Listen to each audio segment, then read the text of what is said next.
Magandang araw po sa inyo lahat. Ako po si Banat Boy at eto na nga. Totoo ba itong nakikita ko? Naku, ang lupit mga kababayan. VP Sara Duterte at Isko Moreno.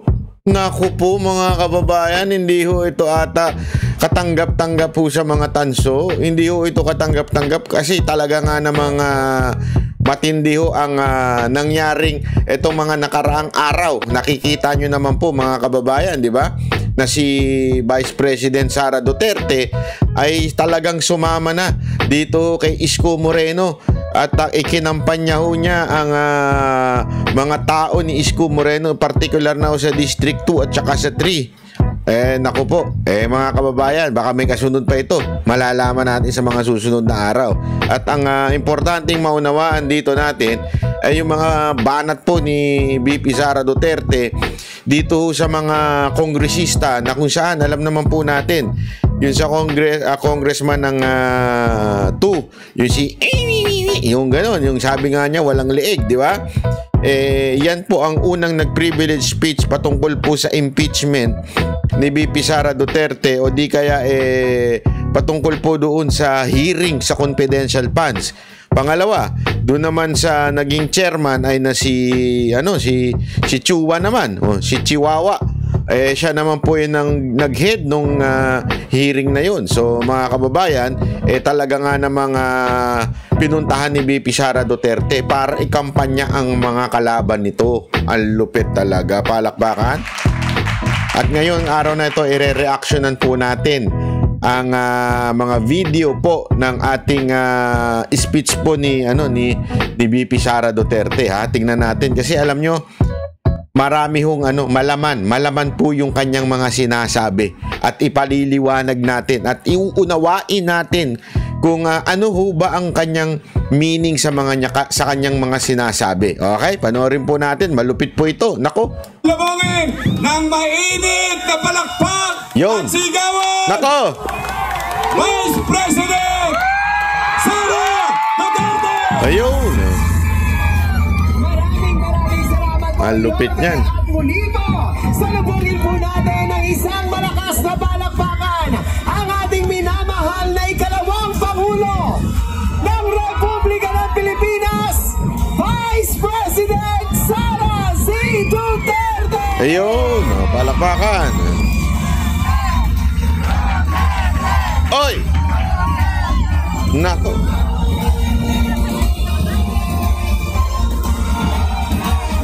Yo! Nako po! Ayun na. Ayan na. Ay, nako, sus. Oy!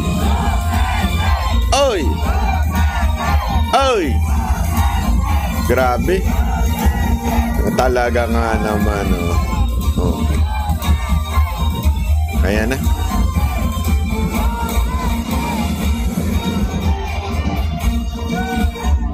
Hindi pa makaakyat sa sobrang dami ng tao na alam nyo mga kababayan, ha? Yan ho ba ay nararanasan ng ating Pangulong Marcos? Hindi ho. Pagka ho siya umaakyat sa entablado, wala ho nakaharang. Ang bilis na ho, ha? Para bagang kuwari, nakatayo ka dyan. Tinawag lang, biglang nandun na sa stage. Parang The Flash, di ba? Pagkatawag sa kanya, ang ating minamahal na Pangulong Marcos, nasa stage na kagad. Kasi wala hong humaharang di ba? Wala hong nagbabapicture, wala nagpapalakpakan. Pero kay VP Sara Duterte, naalala ko tuloy yung kay Pangulong Duterte. Kung kay Pangulong Duterte, ganyan din nung kampanya. Bago ho makaakyat si Pangulong Duterte nung kampanya niya, inaabot ng 30 minutes.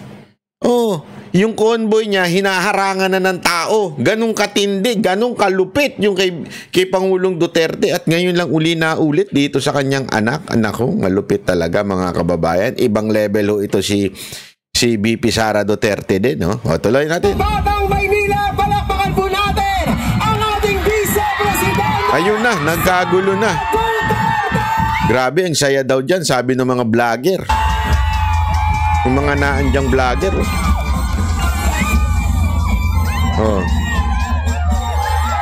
Ang lupit.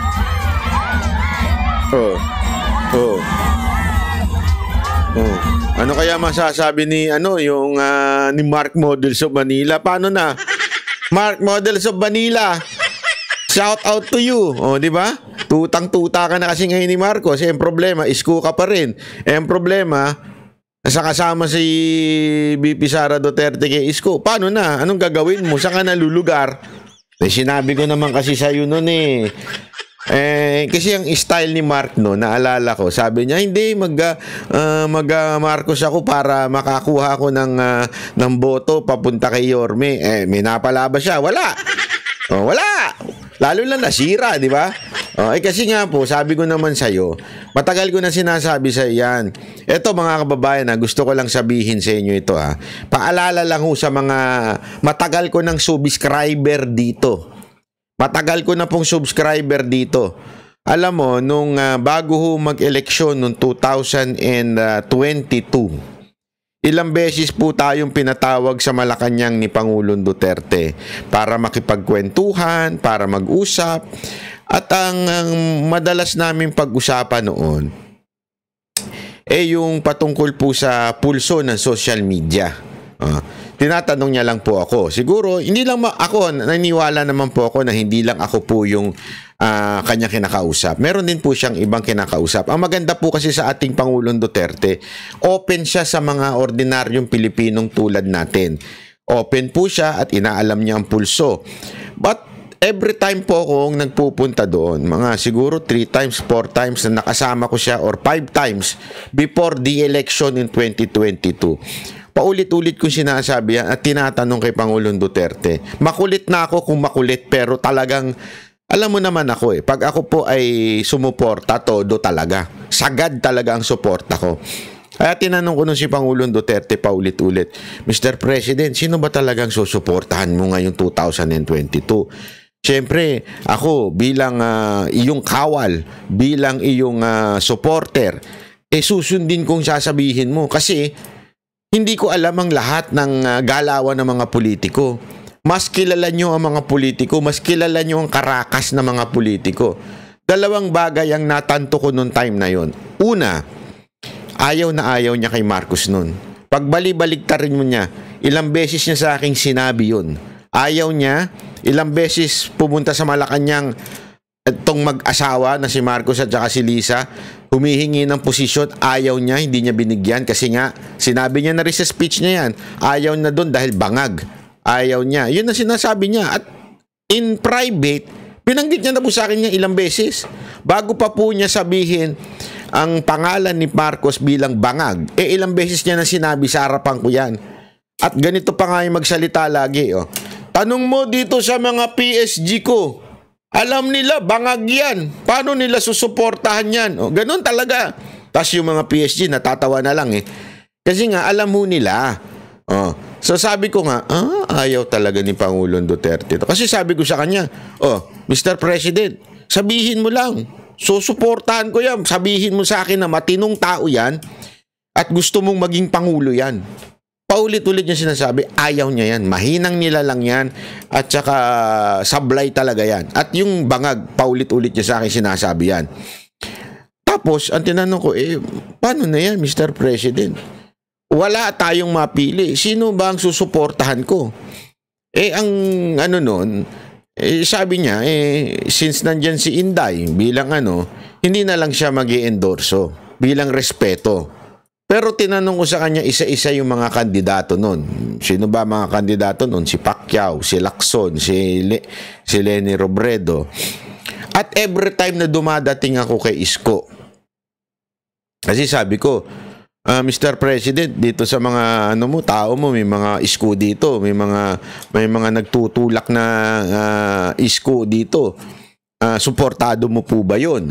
Hindi siya sumasagot ng diretso ng oo. Pero isang bagay ang sigurado ko, sabi niya, maayos yung tao na yun, sabi niya. Sa akin yun hindi niya sinasabi yun in public. Tapos ang nga niya is, wala naman akong problema kay Isko. Yun ang paulit-ulit niya sinasabi. Pero doon sa mga ibang kandidato, may nasasabi siyang hindi maganda. Hindi ko na lang sasabihin kasi I don't want na sa akin manggaling Pero meron siyang sinasabing hindi magaganda doon sa ibang mga kandidato. At ang wala lang siyang sinabing pangit sa akin nun ay kay Yorme. Kaya po ako at ang aking mga kasamahan ay sinabi ko Yorme tayo kasi walang sinabi si Pangulong Duterte na pangit. Pero hindi niya ikakampanya dahil nga po respeto sa anak niya na si BP Sara Duterte ay katambal si Marcos. Hindi siya magsasalita publicly pero sa loob-loob ko alam ko na kung sino ang sa tingin niyang okay. Fast forward tayo. Nag-fast forward tayo. Nung bago mag 2025, bago to mga issue ng ICC, yung nagpupunta po tayo ng Davao at ilang beses po natin nakasama si Pangulong Duterte. Ano na po siya, retired na po siya, si Marcos ng presidente. At sinabi ko, Mr. President, si Moca po tatakbo sa Maynila, District 3. O mga taga District 3 suportahan nyo naman yan kasi naku po. Sabi ko sa inyo, napakaswerte nyo kay Moca. Si Moca ho talaga, pagsisilbihan po kayo niyan. Walang biro ho. Sabi ko nga sa inyo pag si Moca sumablay sa inyo, pag si Moca hindi kayo pinagsilbihan, ibuburahin ko na itong channel ko. Dahil grabe ho magtrabaho yan si Moca. Addict po magtrabaho yan. Yung sa OFW nun, pandemya na, nagtatrabaho pa yan. As in, yan. Nasa labas lagi yan, kahit na delikado. Hindi ko nga alam dyan sa babae na yan, bakit di nagkakasakit No, walang biro. Hindi yung nagkakasakit tiyangali na yan. Talagang sobrang sipag niyan. Kahit nung pandemya, hinaharap niya lahat ng OFW nun, hinahatid niya hanggang hotel. Sisigurado niya may pagkain talaga. Ganyan po si Moca. Kaya napakaswerte nyo, District 3 kay Moca. Maniwala ko sa akin, napakaswerte nyo. So sinabi ko yan kay Pangulong Duterte. Sabi ko, Mr. President, si Moca po tatakbong konsehal ng District 3. Humihingi po siya ng tulong, ng endorsement mula sa inyo. Walang problema yan. Si Moca pa, kaibigan ko kayo. Lagi niya sinasabi yan, kaibigan ko kayo. Si Moca, i-endorse natin yan. Tulungan natin sa kampanya. Puntahan natin. Ako mismo magsasalita. Sabi niya po ito. Ako po mismo magsasalita at ikakampanya ko si Moca. It's time to return the favor. Yan ang sinabi niya sa akin. Nagulat ako kasi, Mr. President, hindi ho mayor ang tatakboy ni Moca. Konsihal lamang po. Konsihal lang. Konsihal. Tapos tinanong niya sa akin kung sino mga kasama. Tapos sabi ko, Mr. President, nasa under po siya ni Yorme. Si Yorme. Okay yan, mag-Yorme na rin ako. I-endorse ko si Yorme. Nagulat ako doon. Walang biro, hindi ako nagbibiro. And all along, akala ko, alam mo yun, baka makalimutan nito ni Pangulong Duterte. It was I think during the siege ng KOJC yun So, yun yung time na yun. Tapos, nung bago po makulong si bago po kidnapin si PRRD, bago po siya kidnapin, yung mga tao niya, yung nag-handle ng schedule niya, kinontak na ako. Pinapakontak ka ni Sir kasi tinatanong niya kailan ba yung sortie ni Yorme tsaka yung kay Moca kasi pupunta siya sa Maynila. Alam mo yung the day na kung saan simula ng local campaign, naka-schedule na si Pangulong Duterte.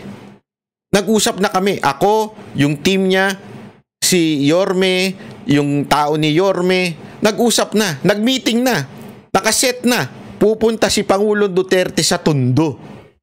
At ikakampanya niya si Yorme at ikakampanya niya si Moca. Nakaset na po yun. As in, ready na. That was before yung Hong Kong namin. Tapos, nung okay na, nakaset na yun ayos na lahat. Ito pa nga ang para lang alam ninyo, pinapupunta ni Pangulong Duterte yung mga congressman ng District 2, District 3 at saka yung distrito na kung saan si Abante. Yung mga congressman na kaalyado ni Yorme, pinapupunta sa Davao at itataas ang kamay at magpipicture. Ikakampanya niya. So pupunta talaga si Pangulong Duterte, ikakampanya yung mga congressman na yan, kinakampanya ngayon ni BP Sara Duterte kasama si Yorme. Yun dapat ang plano. Nung nasa Hong Kong na kami, actually, ni Pangulong Duterte yan, Kaya lang, parang ang ano doon is kung hindi siya makulong, pag uwi namin galing Hong Kong, yun na ang nangyari. Magkakasama po kami nun sa Hong Kong. Pag uwi, na kinidnap na ho si Pangulong Duterte. Kaya hindi na ako nagtataka sa ginagawa ni VP Sara Duterte. Kasi ito yung plano. Ito yung plano na delay na lang dahil nga po, dapat kasi sa launching yan yung hindi pala launching, proclamation niya gagawin niya ni Pangulong Duterte. Na delay na lang po kasi nga si VP Sara Duterte pumunta ng Dahig. Kaya ito, pinupuntahan. Sa tingin ko may pangatlo pang pupuntahan to si VP Sara Duterte. Baka pupunta itong bukas o ngayon palang araw na ito doon kung saan si Abante naman. Kung saan yung distrito ni Abante. Para talagang ikampanya ang mga kalaban ni Chua, nung isang ganong congressman at saka kay Abante. Sabi ko nga sa inyo, kaya nga alam nyo, ang titulo ko sa ano na ito, sa video na ito ay Sara Isko. Pwede rin baliktaran. Isko, Sara. Depende yan. Pero malabo kasi yung Isko, Sara. Kasi nga naman, si VP Sara Duterte, hindi na siya pwedeng tumakbong Vice President. So, Sara Isko. Sa tingin ko more on Sara Isko. You know why? Kasi yan ang hindi ko naman pinag-usapan. Wala kaming usapan ni Isko. Baka sabihin niyo nakikipag-deal si Isko sa akin. Hindi. Yan ang sinuggest ko kay Yorme. Sabi ko, boss, if I may suggest, unsolicited advice, sabi ko sa kanya, tapusin mo yung 3-term mo as a mayor. Ayusin mo ang Maynila. Sobrang pangit na talaga ng Maynila. Ayusin mo for 3 terms. Isipin nyo from 25 to 28, 28 to 31, di ba? 31 to 34, di ba? Dun sa 34, tapos na siya bilang mayor. Nakasyam na taon siya bilang mayor. Pag pinaganda niya ang Maynila ng 9 na taon, si VP Sara Duterte, presidente ng 28 hanggang 34. Pwede siyang sumunod na Pangulo, si Isko. Ang ganda nun. Or, pwedeng mag-VP si Yorme ni Isko. Si Yorme ni VP Sara Duterte, di ba? So, Sara Isko. Ano sa tingin ninyo? Maganda ba yun? Sara Isko? Pwedeng-pwede, di ba? Alam mo kung bakit? Eto sa tingin ko, okay yung si Pangulong Duterte, phenomenal yan. Isang ginto na mahirap hanapin sa Pilipinas. Ginto bilang presidente. Yeah? Pero sa tingin ko, it's about time to have a young leaders. Parang si Lee Kuan Yew. Si Lee Kuan Yew, nagsimula yan bata hanggang tuloy-tuloy tumanda.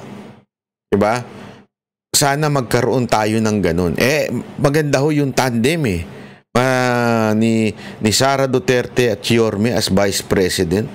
Diba? Si Sara Presidente, si Yorme. Magaling na supporter ho ito si Yorme. Hindi ho ito yung nangangain Alam mo yung nangangain yung ala Leni Robredo datingan. Hindi ho. So, suporta ho ito. At sa tamang panahon, pwede ho maging presidente rin ho ito si Yorme. Diba? Wag nyo nang, eto mga kababayan, baka nandito na naman tayo, magpapabudol na naman tayo Baka mamaya, ano nyo na naman, Sara Amy Marcos, Vice President si Amy Marcos Wag nang ganun Pag nagpabudol pa naman din kayo, talagang mumurahin ko na kayong bonggang-bongga. Hindi, tanginan yan.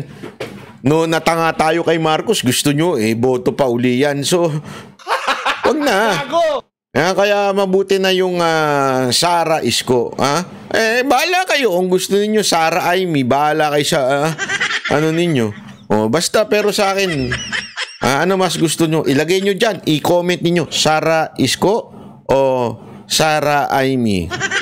Bahala kayo sa buhay nyo. Basta ako, Sara Isko yan. Maganda yan. Okay, tuloy natin.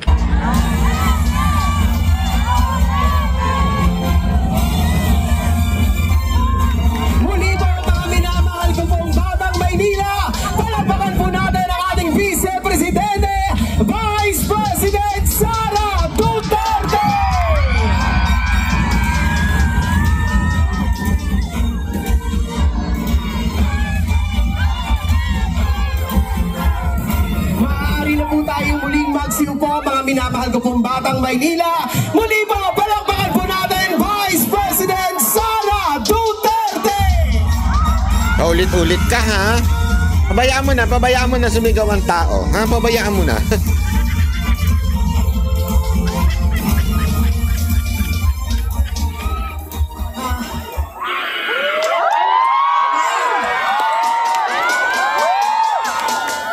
Assalamualaikum warahmatullahi wabarakatuh. Kadayaw, mayong gabi kaninyong tanan. Magandang gabi sa inyong lahat. Kinsay kasabot dinhi. Dili kasabot. Dili. Wag na yan. Wag muna. Dili kasabot ba? Unahin ko po muna ang aking mga pagpapasalamat. Una po, ang pagpapasalamat natin sa ating pinakamamahal na mayor ng siyudad ng Maynila, Isko Moreno Dumagoso.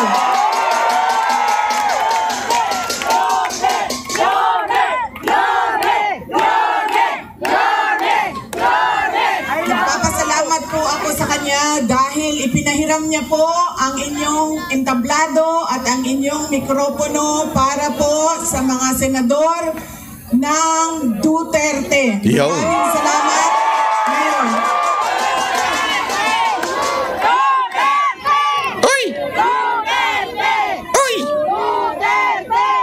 Ang sunod na pagpapasalamat ko ay sa inyong lahat, mga kababayan namin dito sa Maynila. Maraming salamat sa oras ninyo at sa pagkakataon na ibinigay ninyo sa akin at sa amin ngayong gabi na ito. Maraming salamat. I love you! Madami sa inyo ang wala pa na ni hapon, hindi pa na naghapunan. Marami sa inyo ang hindi pa naghapunan, hindi pa nakaluto, at kanina pa dito, mainit, pero nandito kayo para sa amin at para sa bayan. Maraming salamat sa inyong lahat. Ang susunod ko pong pagpapasalamat, mahal ko kayo, ma'am. Mahalin din natin patuloy ang ating mahal na inang bayan, ang Pilipinas. I love you, Sarah! I love you too. Sisterly love na ito, sis. Mahal ko kayo. Kaya ako nandito ngayon. Ang susunod po na pagpapasalamat ay mula po sa pamilya namin.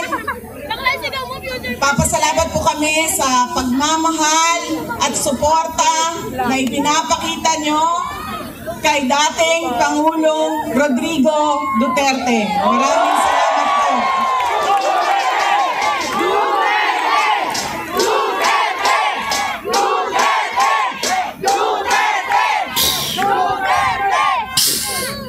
Marami po sa inyo ang nag-celebrate ng kanyang birthday noong March 28, 2025. At kami po ay taus-puso nagpapasalamat at masaya dahil nakiisa kayo sa kanyang 80th birthday celebration.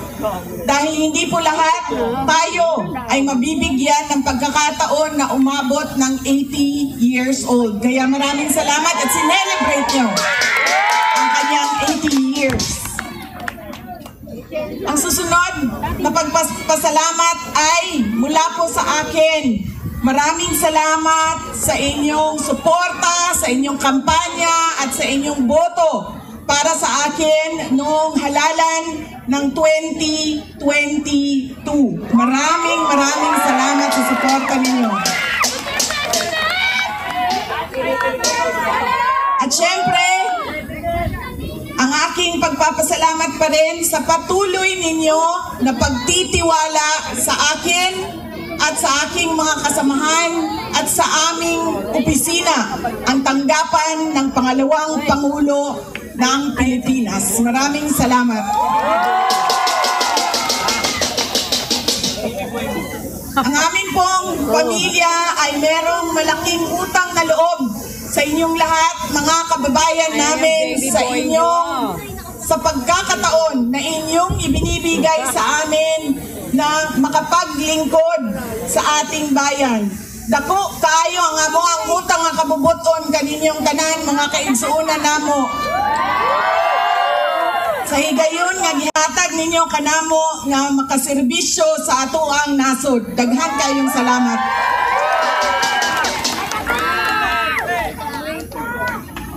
Ang susunod po ay mga kampanya po ako sa inyong lahat sa dalawa. Tanggalin ko lang po yung seal ng aking opisina.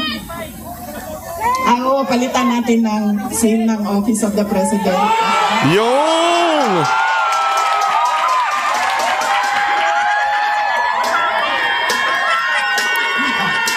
Ayun na yun eh. O, di ba? Ayan eh, talaga nga ng mga lantaran na sinasabi ni VP Sara Duterte na 2028 is the next move. Ha? Talagang Sara Duterte for the president na ito.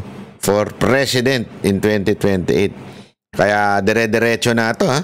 Actually, pwede nga, wag nang tumagal eh. Malay nyo. May mao, wag mo na ituloy. May mao, wag mo na ituloy. Malay mo lang naman, di ba? Hindi natin masabi. Ang panahon eh, ika nga eh, panapanahon lang yan. Malay mo. Yeah? Sa sobrang, alam mo na, sobrang ganun. Huh? Di ba? Malay mo, di ba?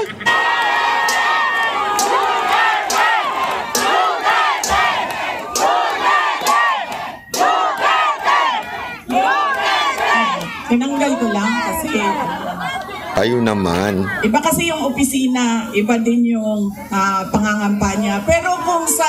Grabe, no? Grabe yung ano niya dyan, ano? Yung... Kasi pwede, may karapatan siya. Vice President siya. May karapatan siya. Di ba? Pero kasi, alam mo yung kinagandahan ng ginawa niyang ito. Nakikita niya kasi, nahiwalay o trabahante siya nung opisina niya. Etong ginagawa niya ay politiko na. Ibig sabihin, ako'y nangangampanya para sa mga kasamahan ko na Duterte, ito'y pamumulitika na. Natural, that's politics, ika nga. Pero ito kasi, itong shield na ito, ginagalang ko ito because this is a job. Trabahante sila ng gobyerno. Ito'y trabaho. Hindi ito, sa kanya kasi, it's not na privilege sa akin ito bilang Vice President, yan ang pangalan ko. Ako yan. Hindi. Ang tingin niya sa pagiging Vice President, it's a job. It's a work. Trabahante ng gobyerno. At ito ay labas na sa kanyang trabaho. Yan ang tinatawag mong delikadesa. Hindi katulad nung isa dyan. Naku po. Hindi ko na lang babanggitin yung pangalan ni Marcos, ha. Baka sabihin nyo na naman eh. Pangulo lang, pumili na lang kayo. Si Isko Moreno, si Sara Duterte, wala kaming problema. Ayun! Si Sara Duterte o si Isko, grabe, palakpakan natin. Sabi ko sa inyo eh. Wala, ayan, lumabas na sa bibig niya. Wala siyang problema kay Yorme. Kung siya ang presidente, okay lang. Kung ako, okay lang din. Wala kaming problema sa isa't isa. Kung sino man ang tumakbong presidente. Pero ako, sabi ko nga sa inyo, sa tingin ko, agree naman siguro si Yorme kung tapusin niya muna yung 9 na taon niya bilang mayor. Kasi importante, pag pinabayaan na naman niya ang Maynila, pambira, wawa naman ang Maynila. Ako kasi nalulungkot ako eh. Hindi dahil sa wala akong tiwala sa kanya. Gusto ko nga siya maging presidente noong 2022 eh. Kaya lang yun nangyari sa Maynila, disaster. Hindi mo pa pwedeng tanggalin kasi yun. Mga kababayan, pag sinabi mong Pilipinas, Manila kagad. Sa Japan po, ang mga Hapon, minsan hindi pa nga nila alam ang Philippines eh. Mas alam pa nila Manila. Totoo. Kasi una-una, sa totoo nga, yung mga Hapon nga, mga Koreano, mga Chinese eh. Maynila ang pinupunta, nandyan ang Malate. Nandyan yung JTV, nandyan ang KTV. So, nandyan lahat eh, di ba? Maynila. Nababoy ang Maynila. Talagang nababoy na nadumihan.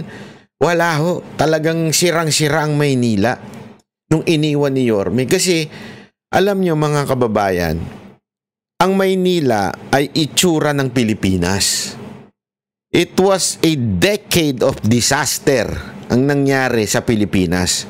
Ganon din ang Maynila. Decades. Madaming dumaang mayor, nasira ang Maynila. At alam natin, nung panahon ni Isko, doon lang nalinis, napaganda, napaliwanag, napayos ang Maynila nung panahon ni Isko. Nabitin lang.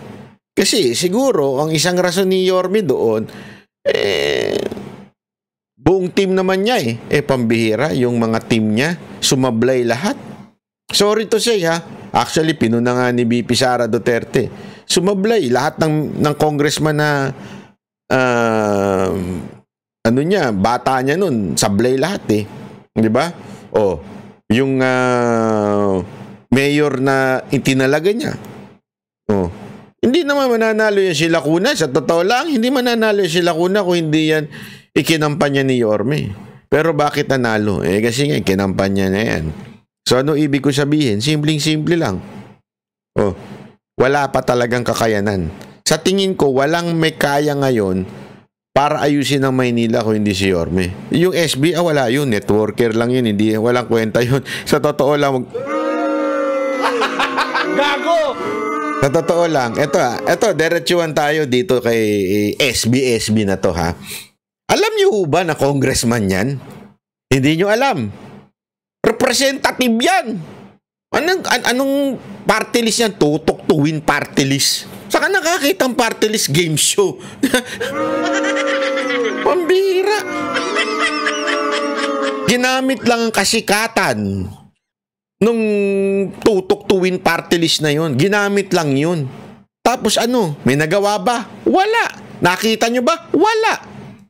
Diba? Wala akong nagawa. Walang ibig ko sabihin mga kababayan, ngayon, ang lakas niyang sabihin na aayusin ng Maynila, wala ka nga nagawa ng congressman aayusin mo Maynila. Isang malaking katarantaduhan. Sa bagay, kayong mga networker, hindi naman po lahat, pero marami. Kayong mga networker, sanay kayo sa mga mabubulaklak na salita. Sanay kayo na nambobola. Sanay kayo. Sa katunayan, di ba?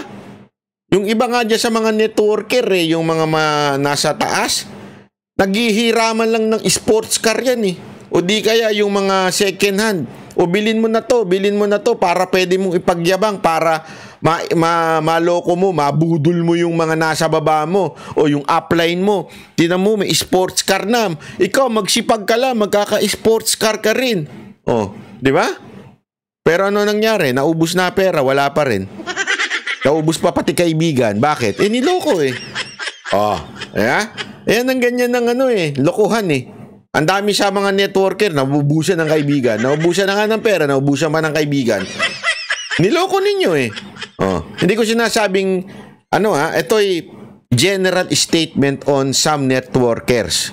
Not every networkers are masasabi nating scam. This is a generic statement on networker. So, anong ibig ko lamang sabihin? Ang akin, ang punto ko dito, etong si SB, wala akong alam ito. Wala akong alam ito. Tapos, hawakan niya ang Maynila. Hoy!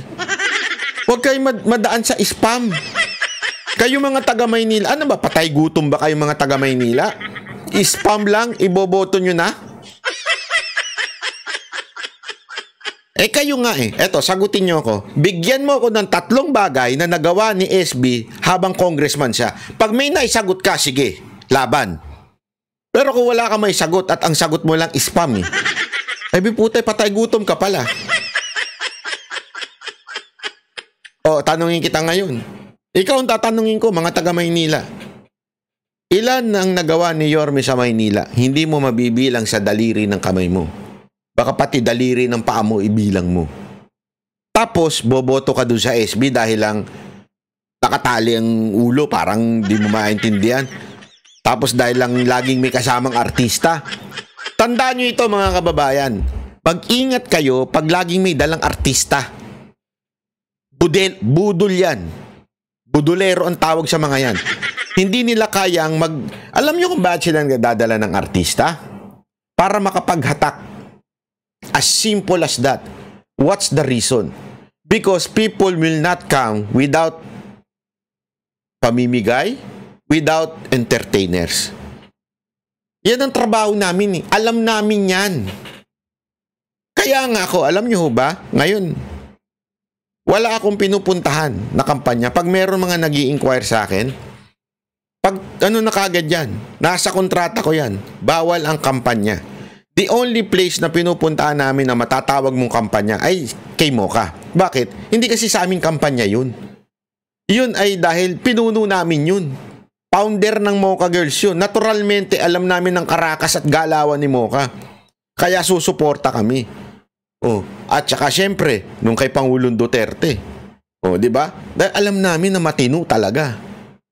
Pero alam mo namin na kaya nagtatawag ng mga artista kasi hindi pupunta ang tao kung walang artista. That's the truth. Kaya nga hamon ko diyan kay SB, huwag kayong mamigay ng kahit na ano, huwag kayong magdala ng artista, walang pupunta sa inyo. Ipupusta ko sa inyo. Oh. Ipupusta ko sa inyo, huwag kayong mamimigay ng kahit na ano ha. At walang artista, hindi ka pupuntahan ng tao. Si Yorme, kahit walang artista yan, pumupunta ang tao dyan. Oh, walang biro. Witness po ako dyan. Kahit, alam mo ba, nung panahon na nangangampanya yan, presidente, may mga nagsasuggest sa paligid niya, Yorme, magdala tayo ng mga artista kasi grabe yung unit team nun. Antindi na mga artistang bit-bit nun. Diba? Si Andrew kung sino-sino pa. Mabigatin talaga. Paano mo alam mo, ayaw ni Yorme. Gusto niya, people will come because they would listen doon sa kanyang plano sa bayan. Talagang naman nagpupunta ang tao. Kaya nga alam kong may na magic yan, na smart magic yan nung ano, kasi 2 million lang, imposible ho yun. Sa pinupuntahan namin, dagsa ang tao. Kitang-kita namin ang tao noon. Imposibleng 2 million lang ang boto ni Yorme noon.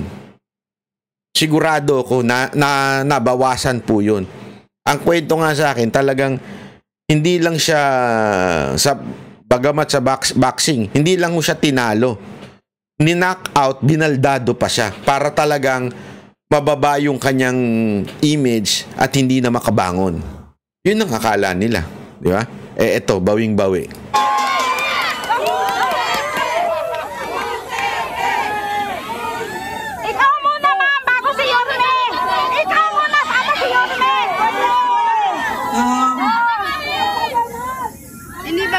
Bakit ba lagi pabalik-balik o paulit-ulit ang problema ng ating bayan?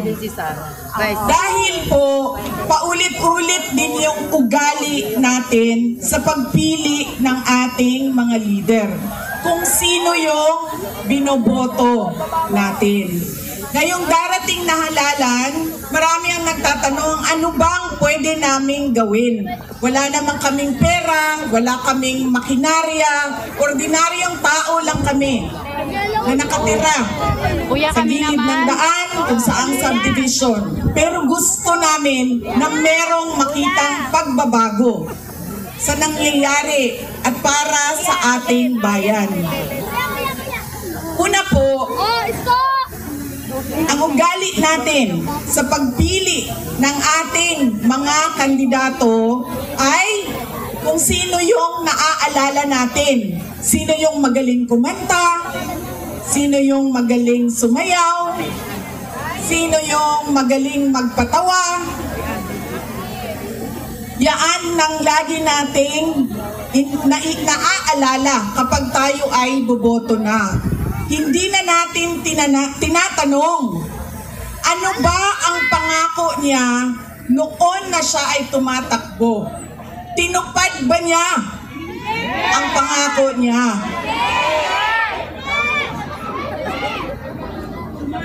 Diba? Dapat tinatanong natin ang sarili natin, ano bang nagawa ng tao na ito? Nangako siya, sorry ma'am,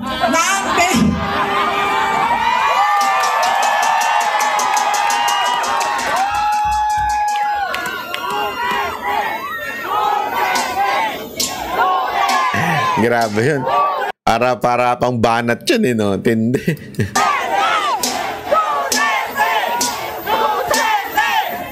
Alam niyo, paano ko ba sabihin ito? Hindi, ganito. Tulad na lang na magkaibang tao kami ni Pangulong Rodrigo Duterte. Si Pangulong Rodrigo Duterte ay hindi si Inday Sara Duterte. Si Bongbong Marcos ay hindi si Amy Marcos.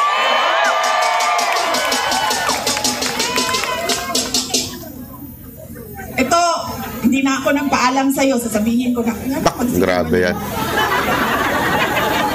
Tanggalin na lang natin ito. Okay lang sa'yo? Mura siyang matuwan.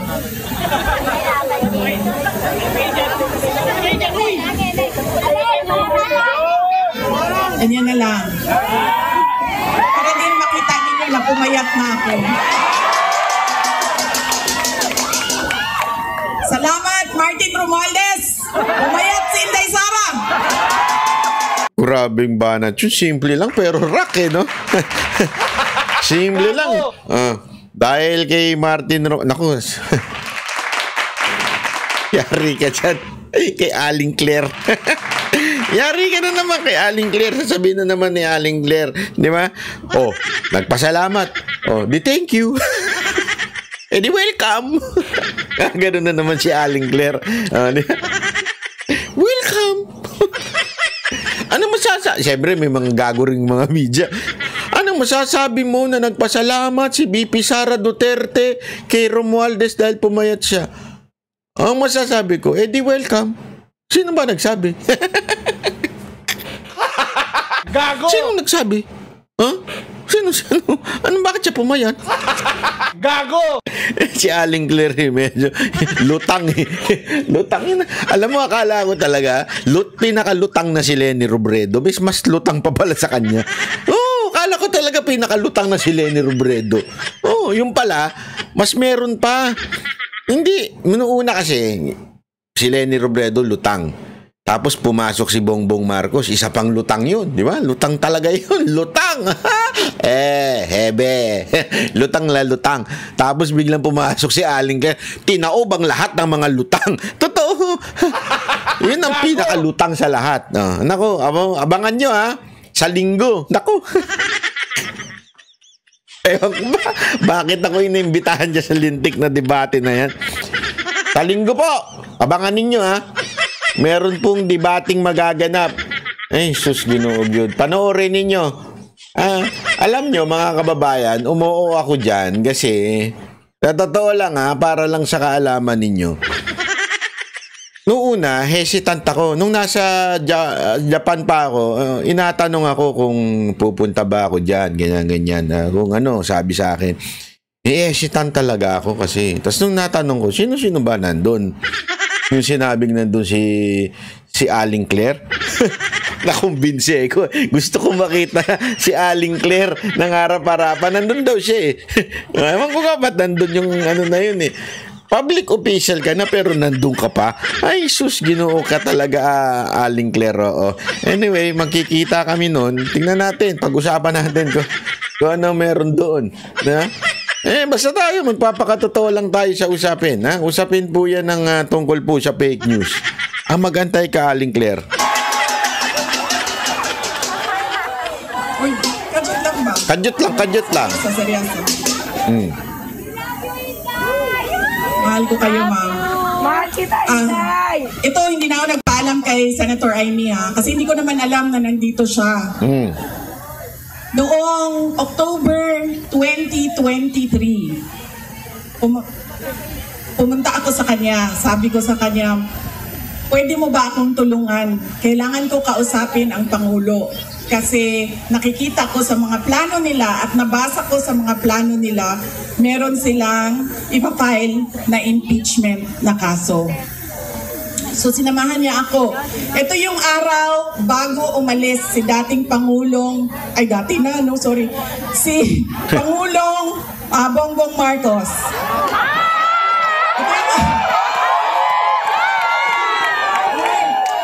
Hindi ko sinadya yun. Hindi ko sinadya yun, ha? Napailan na, kayo lahat, pailan ng sedisyon. Kayo dyan, may kaso na kayo bukas. Yun na. So, ito yung araw na paalis siya, papuntang Amerika. Pumunta kami, sinamahan ako ni Senator Amy. Siya yung kumuha ng oras ng schedule para makausap ko si BBM. Noong nandun na kami, binanggit ko sa kanya ang impeachment. Pero hindi yung impeachment ang gusto kong marinig ninyo na kwento ngayong gabi na ito. Doon sa pag-uusap naming tatlo, kaming tatlo lang yun eh, pasensya na silang dalawa. Marites yung nandoon sa harap, nilang dalawa. Nag-usap kaming tatlo, nabanggit ni BBM ang pag-amenda ng konstitusyon. At sinabi niya na, madami siya sinabi, pero ang gist ng sinabi niya ay, we will just amend. Kasi English man sila pag mag-historiano. So ako dito, anak, kuya nganing in English, we will just amend the economic provisions of the Constitution. Nakirinig ko at nakita ko talaga na sumagot si Senator Amy. Sabi niya, that is a dangerous thing. Sabi niya, if you open the Constitution to amendments, you do not just open it to economic provisions.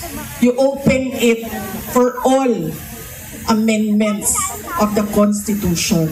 At nagsagutan na silang dalawa sa harap ko dahil sa ating Constitution.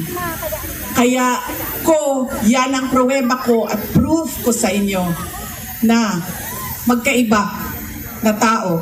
Kita ninyo ito ha, tingnan nyo kung gaano kalutang po itong si Aling Claire ha. Ang usapin ho dito, tungkol dito sa sinasabi ni VP Sara Duterte na ang point niya dito, magkaiba sila ni Amy at ni BBM. That is her point in saying or telling the story about yung pagpunta ni VP Sara Duterte sa Malacanang na nag-usap sila ni Bongbong Marcos at ni Amy Marcos. Okay? So anong ibig lamang pong sabihin niya? Wala po siyang banat kay Marcos. Ang sinasabi lang niya ay magkaiba ng thinking si Amy at si BBM. Si BBM gusto ng change of constitution dahil economic change lang naman daw ang gagawin. Pero si Amy, sinabi niya, dangerous yan, delikado yan. Yun lang ang punto ni VP Sara Duterte. Magkaiba yung magkapatid. Wala siyang sinabing masamang tao si BBM, si Amy matino. Sinasabi lang niya magkaiba sila ng thinking at pumapalag si Amy pagka magkaiba sila ng political o parang issue na tinutulak, ika nga. So anong ibig niyan sabihin? Wala. Magkaiba sila. Yun lang. Wala namang paninira kay BBM. Pero ito si Aling Claire, iba ang intindi. Nagulat ako sa intindi nito ni Aling Claire. Sablay na naman. Papakita ko sa inyo ha. Wait lang. Ayan. Pakita lang natin. Okay?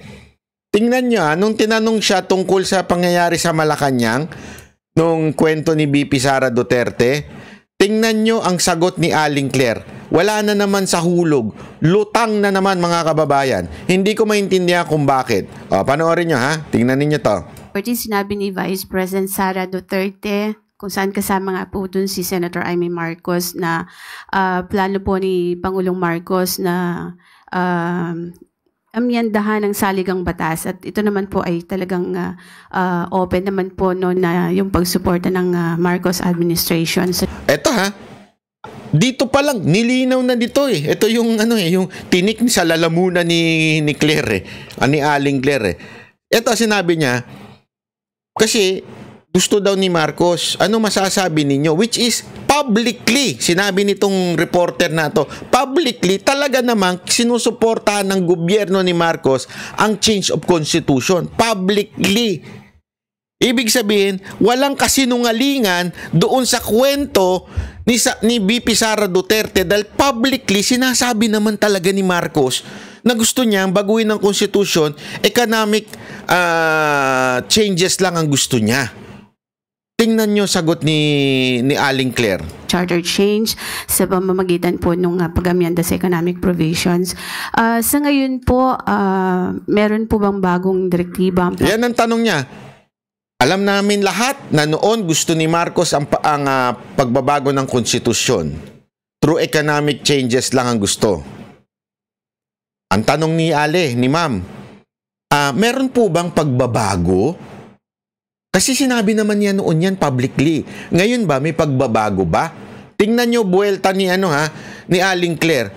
Walang sinasabing masama si VP Sara Duterte. Si VP Sara Duterte na naman ang buwelta niya. Mulo pagdating po sa Chacha, sa Kamara at sa Senado. Wala pa po tayo nadidinig mula sa Pangulo. Kaya nagtataka po tayo kung bakit ganito po ang naging turan ni Vice Presidente. Sa ngayon po, tatak fake news yan. Intrigang walang ebidensya. Intrigang walang ebidensya? Te! Unang-una, wala ka pa sa gobyerno no, nagmamagaling ka na naman. Pangalawa, publicly sinasabi ni Marcos gusto niya ng change of constitution noon, economic change lang ang gusto niya. Public niya sinasabi yun, tapos sasabihin mo, walang ebidensya? Walang ebidensya? Asang mundo ka ba? Hello, Earth! Are you there? Wala pa pong napag-uusapan tungkol dyan. So, ang Marcos admin po ba, meron pa rin plano na isulong itong charter change sa susunod pong... Yun ang tanong Meron po bang plano si Marcos na baguhin ang konstitusyon? Isusulong pa ba niya ito? Kongreso. Wala pa pong napag-uusapan patungkol dyan. Ano po yung tingin ninyo bakit inopen up ito ng Vice Presidente sa isang campaign sorties about dito sa pag-amyenda po sa saligang batas? Kung ano man po ang kanyang adhikain at layunin sa mga ganitong klaseng pananalita, hindi po natin alam. Pero as far as we are concerned, tatak fake news. Ayan na naman si fake news Paano naging tatak fake news yun, Madam Claire? Sana matanong kita sa linggo. Paano naging fake news yun? Talaga naman publicly sinasabi ng Pangulong Marcos na gusto niya ng change of constitution at economic reform lang ang gusto niya. Publicly sinasabi niya yun. Paano mo masasabi na tatak fake news si VP Sara Duterte by telling that story? First of all, you were not there. So, how dare you to say it was fake if you are not there? Second, ikaw na rin na nagsabi, wala ka pang naririnig sa Pangulong Marcos regarding that issue, but you are saying fake news na kaagad yun. Lutang ka ba? Lutang ka ba? Ako'y nagtatanong lang sa'yo. Ang linaw-linaw ng tanong. Pinaalala na nga nung reporter na publicly talaga namang sinasabi ni Marcos na gusto niya ng pagbabago ng konstitusyon at ekonomiya lang yung gusto niyang baguhin. Ibig sabihin yung mga business deals lang ng Pilipinas sa ibang bansa, yan lang yung mga gustong baguhin ni Marcos daw. Okay? Wala ngang sinasabi si VP Sara Duterte, di naman totoo yan na economic changes lang ang gusto niya. Wala naman siya sinasabing ganun. Ang sinasabi lang niya, magkaiba kasi talaga itong magkapatid. Matuto ka naman kasi mag-research. Sagot ka ng sagot nang hindi mo alam, hindi ka nga nandun sa usapan, sasagot ka. Sila'y nag-uusap. Nandun pa yung ate. Di kung fake news yan, sinabi na nung ate, walang usapang ganyan, hindi totoong nangyari yan. Diba? Wala kang karapatan magsabi ng fake news yan kasi you were not there sa usapan. Pasok ka ng pasok, siksik ka ng siksik dyan, makadaldal ka lang. Ibang tao, si BBM. Ibang tao, si Amy Marcos. Yan ang punto lang eh.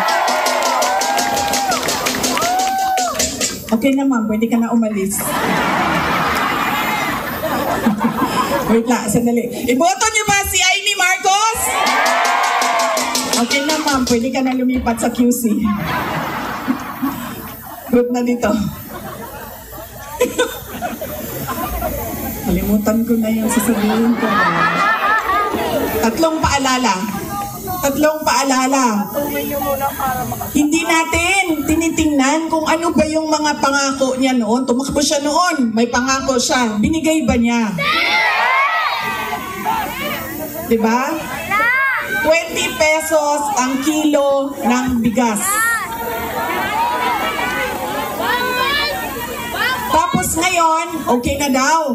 After 3 years, 3 taon ng campaign promise o pangako sa eleksyon, ibibigay ngayon. Pero ibibigay lang sa Visayas. Para bang hindi kayo nagugutom dito sa syudad ng Maynila. At parang hindi nagkukulang ang pera ninyo pambili ng pagkain. Kaya dapat tinitingnan natin. Sumayaw, oo. Kumanta, oo. Bakit hindi? Pero tinitingnan natin. Ano ba ang pangako? Binigay ba o hindi? Bakit hindi binigay ang pangako? Dahil nagsinungaling? O dahil hindi talaga maibigay? Ha? Yan yung unang. Lagi na lang tayo, bangan. Sorry, ma'am. Nambubudol. I'm sorry. Ma'am, kasamit! Kasi naman sabi ko, Traitor! Ma'am, traitor! Traitor! Grabe.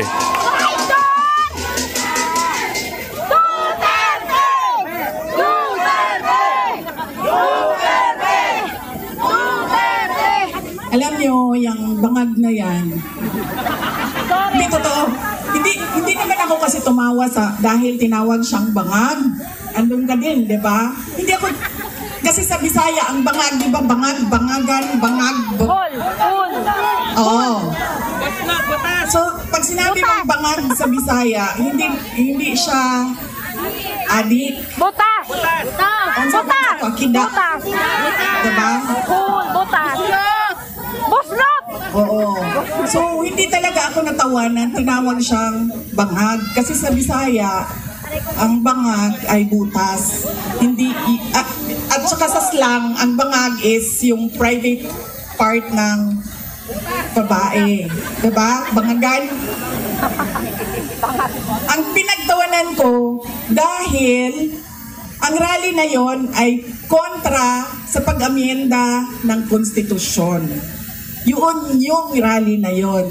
Tapos nagulat na lang kami na iba na yung napag-usapan doon sa rally. Pero balik tayo sa bangag, ma'am. Alam mo, hindi ito kasali talaga sa speech ko.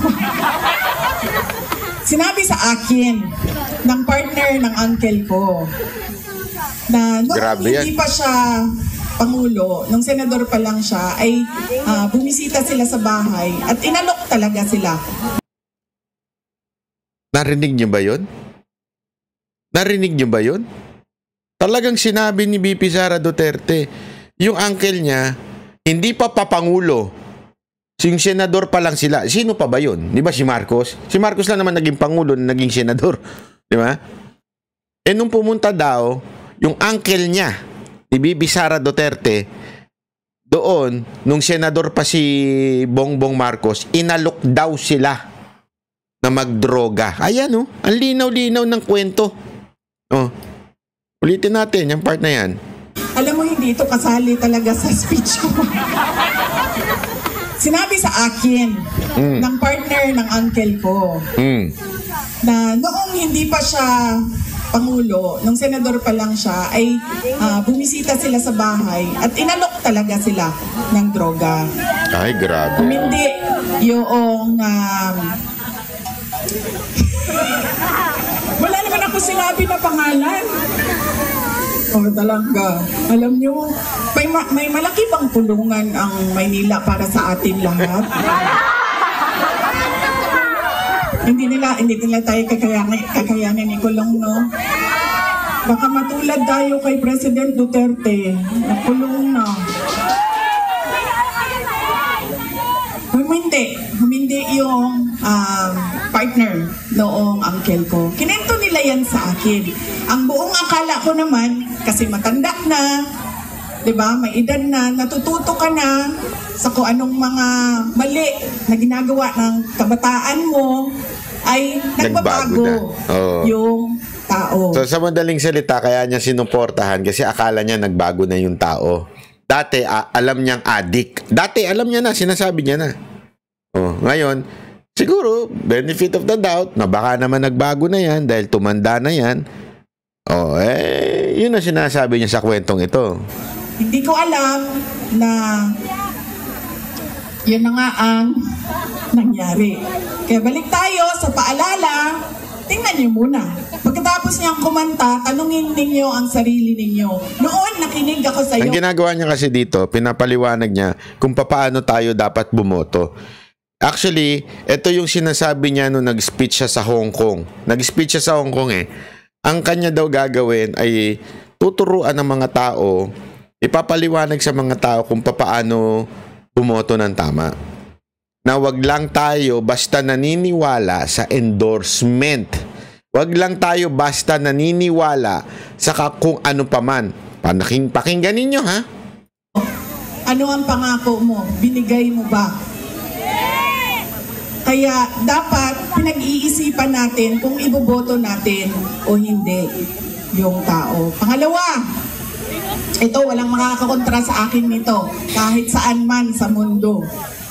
Hindi dahil galing yan sa malaking pamilya ng mga politiko ay automatic ang boto ninyo. Yan. Hindi dahil anak yan ng Duterte ay automatic ang boto ninyo.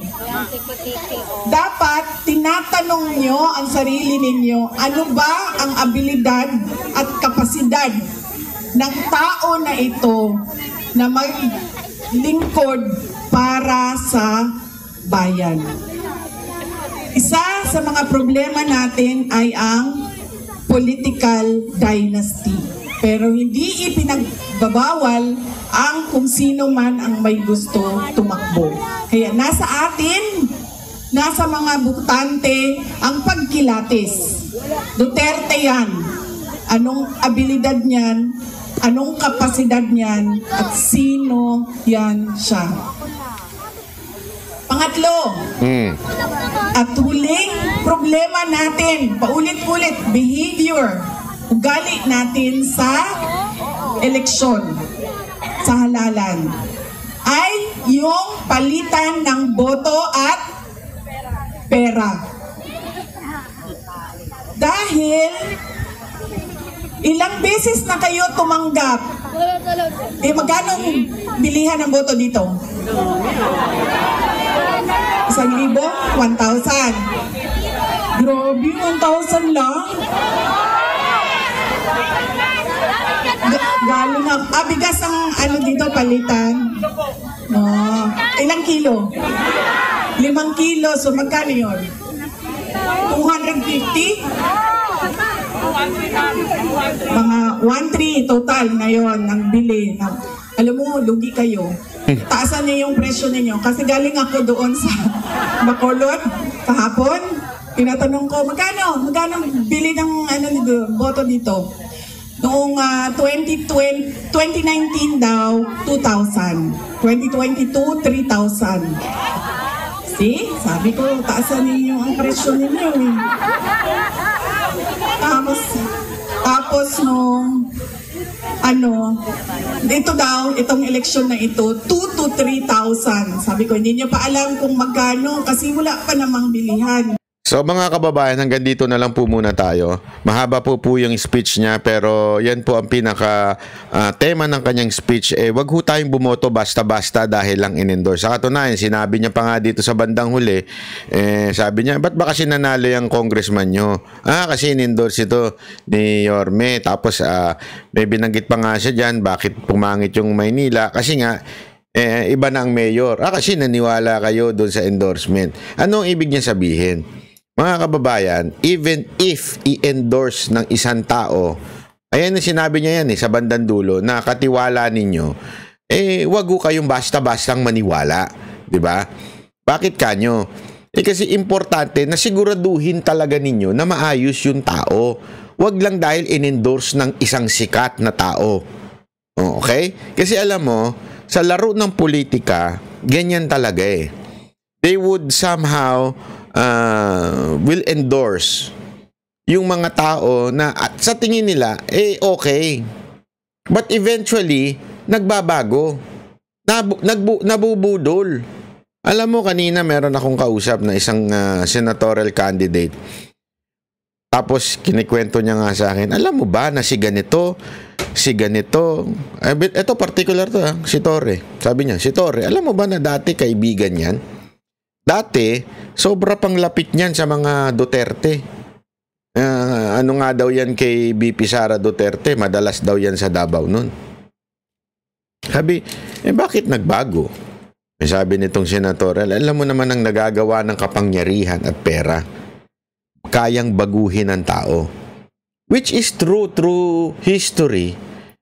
People can be changed through money and power. Pag naranasan na nila ang power at ang pera, nagbabago yan. Could you just imagine? The very person na kasama ng ating Panginoong Jesus, apostle niya, talagang pinagpalit lang siya sa 30 pilak ba yun? Diba? Correct me if I'm wrong.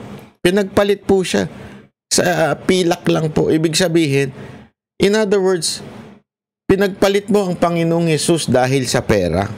You know that that person, in your eyes, kasi ano niya po ito, apostle, ibig sabihin mga kasama niya ho ito na nag-iikot. Nakita mo ang Panginoong Jesus nagpe-perform ng himala, bumubuhay ng patay. Alam mo talaga na Savior yung tao because remember there was a prophecy that there will be a Savior. Akala nga nila yung Savior na yun, ibig sabihin ng Savior na yun, Savior of the Israelites from yung sumakop sa kanila, yung Rome. Akala nila yun yung king na yun ang magpapalaya sa kanila kasi para bagang nasa sila, under sila ng ibang bansa. Yun ang akala nila.